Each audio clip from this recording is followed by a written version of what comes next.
Ora ana dalang-dalang sing iso didol apa yang ngono kae. Tukunen.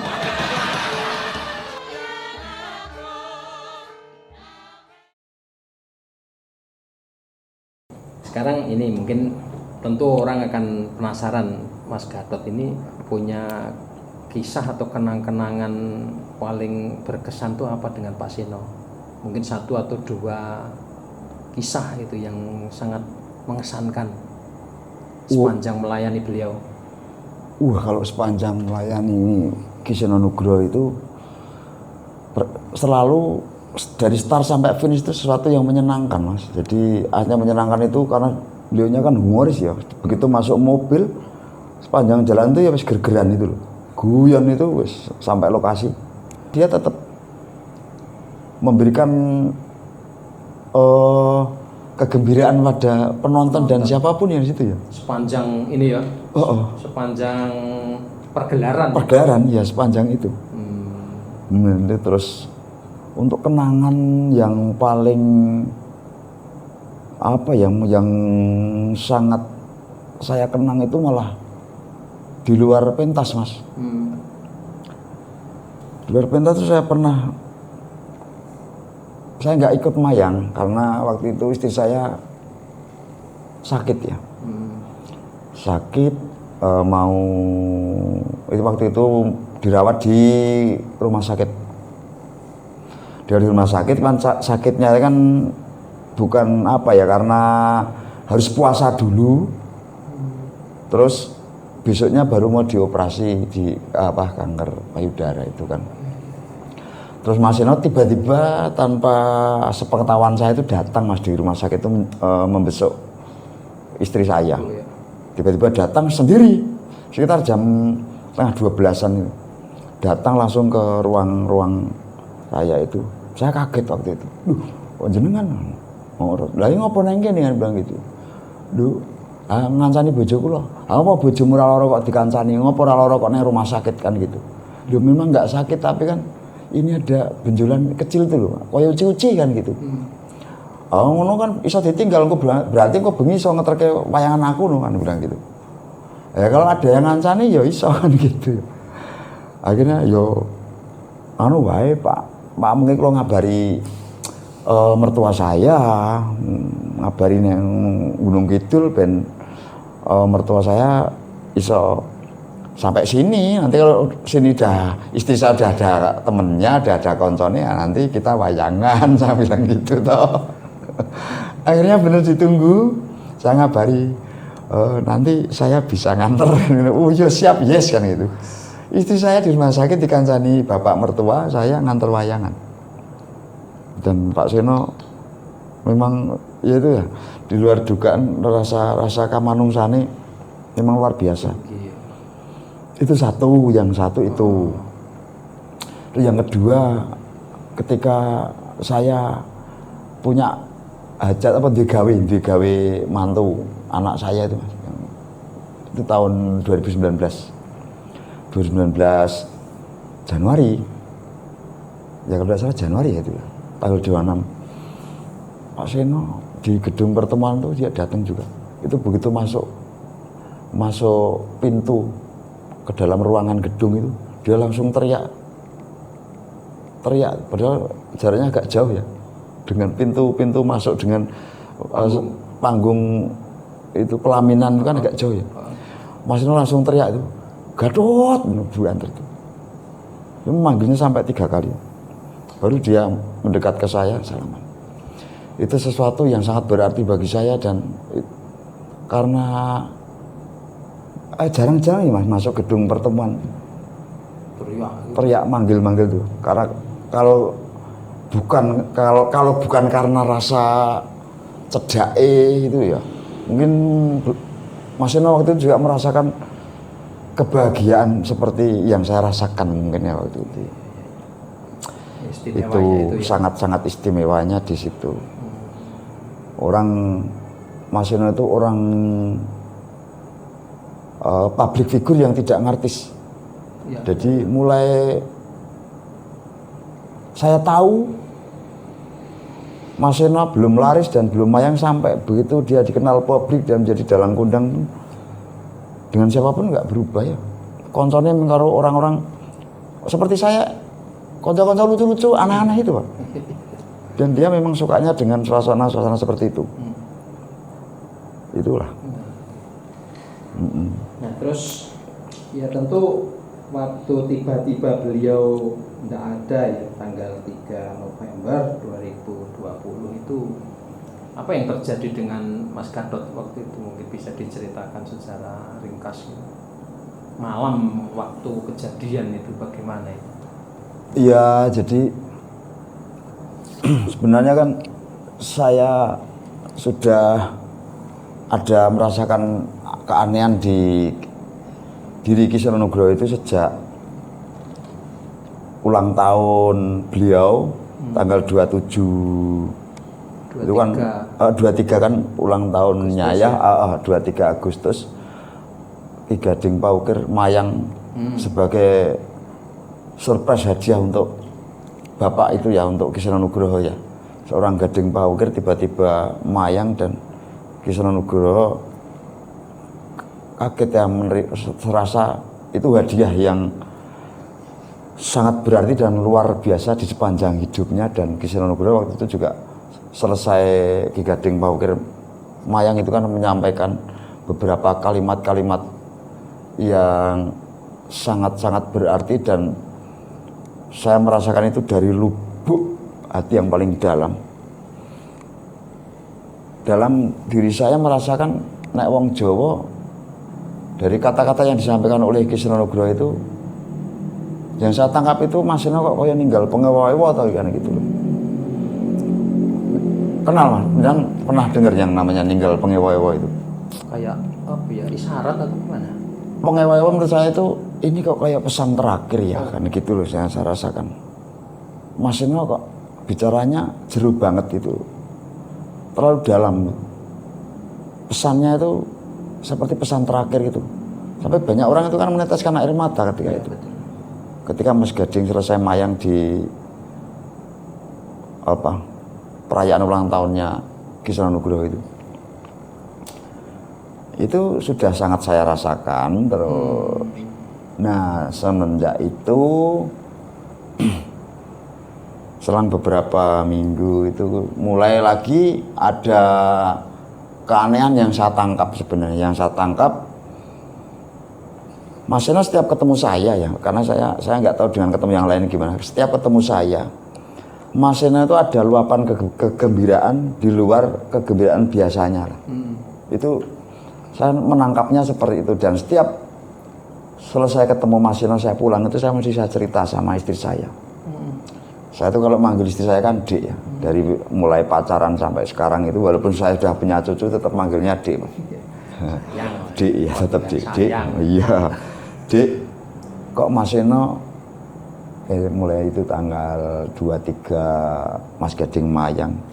Itu pun saya sudah ngomong sama istri saya. Dia pokoknya mau nonton live streamingnya Mas Gading mayang. Nonton Mas. Aku kok ora penak ya malah nang. Ndak napa. Mas Seno sing dingendikake nggo pesen gading karo gadang. Waktu itu masih Mas Nizar ya. Belum dikasih nama gadang kalau tidak salah. Kalau tidak salah loh. Nizar ya. Lalu Mas Nizar itu kan. Bagaimana peristiwa pertemuannya dengan Nizar dengan gading waktu itu.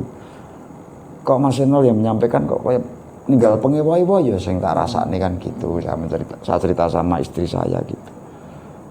Itu kok rasanya nang kene ada getaran sing deg-degan itu ngerasake ukara-ukarane Mas Seno. Itu. Terus ya itu tadi, setelah itu selang beberapa minggu ada peristiwa luapan kegembiraan ketika ketemu saya. Kok senenge Mas Seno, bungae Mas Seno ora kaya dina-dina sing wis kelakon gitu loh. Karena bungahnya itu waktu itu apa yang biasa suka diungkapkan gitu loh. Kalau pas bareng Mas Gatot tuh. nah, Tentang gading kah atau bukan, jadi gojekan. Jadi saya itu setiap ketemu sama Mas Seno kan dia langsung ada satu kalimat tertentu. Mas Seno itu ngomongnya lucu ya. Saya langsung klik itu langsung Gojek celelekan wis nggak mutu, sebenarnya orang mutu nih cekakaan itu loh. Begitu saya masuk pintu gerbang Tunggul Pawenang yang tempat wayang Seliman itu Pak, awalnya dia duduknya di sebelah selatan yang ada kursi panjang itu. Iya. Dia itu langsung manggil saya, Gatot. Gatot, kan gitu ya. Saya mau ya otomatis kan langsung Gojek. Kalau tidak, kalau nggak manggil gitu ya, untuk detik-detik atau beberapa hari-hari terakhir menjelang itu sebelum Kisna meninggal itu, kalau nggak tahu dia itu sering menirukan tertawa saya. Dia sering menirukan tertawa saya. Terus kalau enggak, perjalanan menuju ke Sedayu itu pun sering ditelepon loh, gimana ini kok belum sampai sini kan gitu. Lu sebentar lah, ini masih perjalanan. Lu kok lama? Nah gitu ya kan, jaraknya ya lumayan adoh, jadi sebentar lagi sampai situ. Itu belum lagi kalau pas siang hari sering dia video call itu ya mau cekakaan.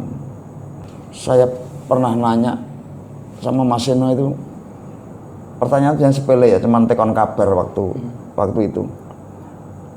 Pripun Pak, Bro, sehat jenengan? Wah, alhamdulillah sehat yo. Urip arep ngopo meneh? Kan gitu bilangnya sama saya. Urip arep ngopo meneh to, Rot? Iya toh? Gading saiki wis gelem ayang. Wis toh, rampung toh. Arep ngopo meneh? Kan gitu loh, Mas. Cuman kan itu walaupun guyon tuh kadang-kadang tak rasane lho, kok akhirnya saya menjadi punya PR setiap saya pulang itu saya membahas tentang respon Mas Seno, reaksi Mas Seno yang juga dari kata-kata beliau itu yang selalu saya jadi bahan obrolan dengan istri saya. Ono apa kok Mas Seno beda ra kaya biasane ya. Bedanya bunga banget setiap ketemu saya. Nah, kalau jenengan lihat di tanggal 27 wayangan itu kan Mas Seno juga di depan pendopo itu dia joget-joget dan lain sebagainya. Di luar ya, di jalan sambil nungguan itu. Iya, iya itu. Itu Mas. Merinding saya itu yang cerita kayak Mas Seno. Ya. Ini yang tidak banyak diketahui ya. Artinya publik mungkin juga bisa membaca, tetapi orang yang terdekat itu kan jenengan Mas Gatot gitu ya, kira-kira sehingga tanda-tanda itu bisa ditangkap. Ya, saya sangat menangkap itu kan, tapi saya pikir juga nggak akan secepat itulah. Cuman kan saya tidak pernah punya jawaban. Ketakutan saya waktu itu jadi kok mau saya sampai berani mengatakan ninggal pengewai-wai. Sebenarnya saya sudah punya. Serang kemudian kan dia sakit ya Mas. Sempat dirawat beberapa hari. 3 hari kalau nggak salah atau seminggu itu. Di rumah sakit itu toh. Ya itu yang saya tahu hubungan dengan itu. Waktu pertama kali mendengar kabar duka itu, Mas Gatot, reaksi spontannya bagaimana itu malam itu? Reaksi spontan saya kaget ya. Saya ngeyel saja itu. Karena saya merasa saya nggak, misalnya itu benar terjadi, menurut saya tidak mungkin terjadi lah. Ini baru ketemu gitu loh. Ono penolakan gitu ya? Ada penolakan saya. Moga-moga enggak. Kemarin baru Gojek mosok kan. Tidak ada tanda-tanda sakit, dia sehat. Gitu loh.